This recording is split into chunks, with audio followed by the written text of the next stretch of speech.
সম্মানিত দর্শক, আসসালামু আলাইকুম।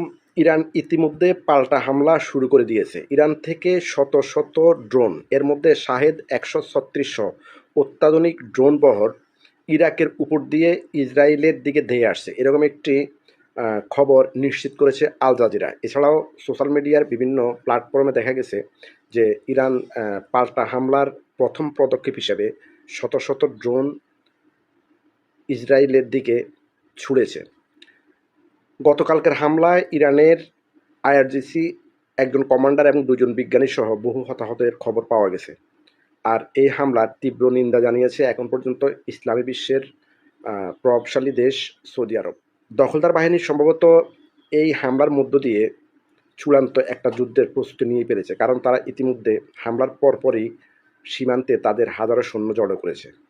আমরা সবসময় মুসলিম বিশ্বের পক্ষে ছিলাম, আমরা ইরানের পক্ষে আছি।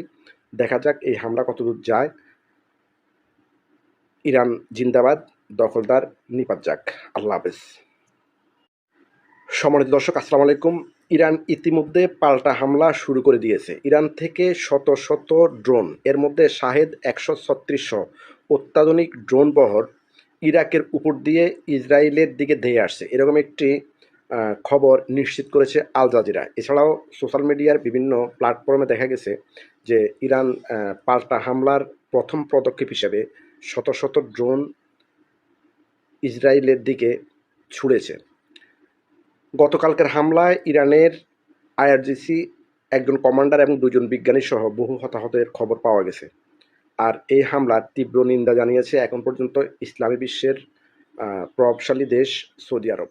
দখলদার বাহিনী সম্ভবত এই হামলার মধ্য দিয়ে চূড়ান্ত একটা যুদ্ধের প্রস্তুতি নিয়ে ফেলেছে, কারণ তারা ইতিমধ্যে হামলার পরপরই সীমান্তে তাদের হাজারো সৈন্য জড়ো করেছে। আমরা সবসময় মুসলিম বিশ্বের পক্ষে ছিলাম, আমরা ইরানের পক্ষে আছি। দেখা যাক এই হামলা কতদূর যায়। ইরান জিন্দাবাদ, দখলদার নিপাত যাক। আল্লাহ হাফেজ।